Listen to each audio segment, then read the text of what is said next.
ఈ రోజే డౌన్లోడ్ చేయండి. మీ ఫేవరెట్ షోస్ చూడండి. వావ్.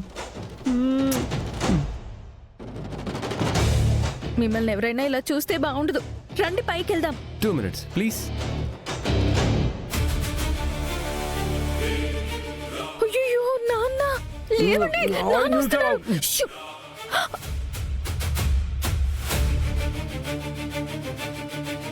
చీకట్లో ఏం చేస్తున్నావమ్మా?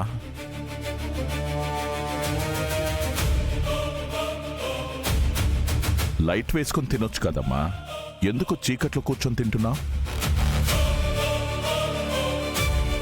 సరే, నువ్వు ఫోన్ చేసి వెళ్ళి పడుకోమ్మా. ఓకే